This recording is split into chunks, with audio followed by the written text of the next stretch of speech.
Surat Athwa police મથક વિસ્તારમાં આવેલ કાદરશાની નાળ પાસે 32 વર્ષીય યુવાને આપઘાત કરી લેતા ચકચાર મચી જવા પામી છે. હાલ પોલીસે યુવકની લાશને પીએમ અર્થે ખસેડી તપાસ હાથ ધરી છે. અત્રે ઉલ્લેખનીય છે કે 32 વર્ષીય યુવકની ઘરની બાજુમાં જ આવેલા ઝાડ સાથે લટકી ગયો હતો. આ અંગે મળતી માહિતી પ્રમાણે સુરતના અઠવા વિસ્તારમાં કાદરશાની નાળ પાસે એક 32 વર્ષીય યુવાને ઝાડ સાથે દોરડો બાંધી આપઘાત કરી લીધો હતો. આ અંગે માહિતી આપનાર જુબેશ શાહે જણાવ્યું હતું કે મૃતક યુવાનનું નામ ભોલા ઉર્ફે અરુણ છે, જે આશરે 32 વર્ષનો છે. મૃતક ભોલા મારે ત્યાં કામ કરતો હતો અને ઉપર જ રૂમમાં સૂતો હતો. આજે સવારે મારો ભત્રીજો અહીં આવ્યો ત્યારે તે હાજર ન હતો, જેથી તેણે મને ફોન કરી જણાવ્યું કે કાકા ભોલા દેખાતો નથી. જેથી મેં તેને કહ્યું હતું કે તું ઉપર જઈને રૂમમાં જો, એ સૂતો જ હશે, અને તેને ઉઠાડીને કહે કે દુકાન ચાલુ કર. જ્યારે મારો ભત્રીજો ઉપર ગયો ત્યારે તે રૂમમાં ન હતો અને રૂમની બારીમાંથી જોયું તો તે ઝાડ સાથે લટકતો જોવા મળેલ હતો. જેથી મારા ભત્રીજાએ મને જાણ કરી હતી અને હું તાત્કાલિક જ અહીં પહોંચ્યો હતો.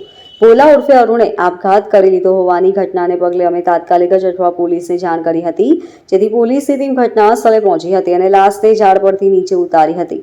અત્રે ઉલ્લેખનીય છે કે મૃતક ભોલા ઉર્ફે અરુણ ખૂબ જ દારૂ પીવાની ટેવવાળો હતો. આખો દિવસ દારૂના નશામાં જ રહેતો હતો. તેને આપઘાત શા માટે કર્યો તેનું કારણ અંક બનશે. ભોલાના લગ્ન થઈ ગયા છે અને તેનો પરિવાર તેના વતન રહે છે. હાલ પોલીસ સમગ્ર મામલે લાશને પીએમ અર્થે ખસેડી વધુ તપાસ હાથ ધરી છે. મારું નામ જુબેર શાહ છે. રહેવાનું ક્યાં? પૂરો એડ્રેસ? મારું કાદરશાની નાળમાં નાનપુરા વિસ્તારમાં રહેવાનું છે, જમાલસા મોલ્લામાં. અહીંયા આપણે આ રાત્રે ગઈ રાત્રે માણસે મારા કામ કરતો હતો, અરુણ નામ છે એનું, અમે લોકો બોલા બોલીએ. હવે એને કાલ રાત્રે છે ને હમણાં સવારમાં અમને ખબર પડી કે એને ફાંસી પર ટંગાડી દીધેલું. ક્યાં ફાંસી જગ્યા આપણા ટેરેસ પર.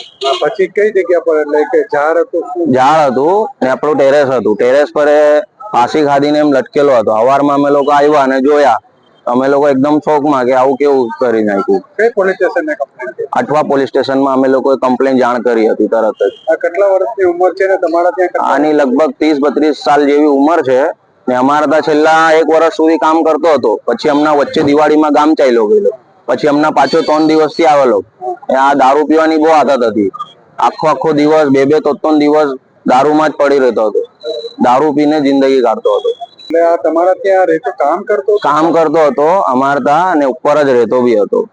કઈ રીતે કર્યો તમને કઈ? એ આપણને આઈડિયા નથી. એ તો સવારમાં અમે લોકો આવ્યા જોયા, એ બી ભત્રીજાએ ફોન કર્યો કે આ તો મેં જોયું કે દુકાન લગાવી નહીં, સવારમાં 8 વાગે ઉઠી જાય છે, 6 વાગ્યા બી ઉઠી જાય.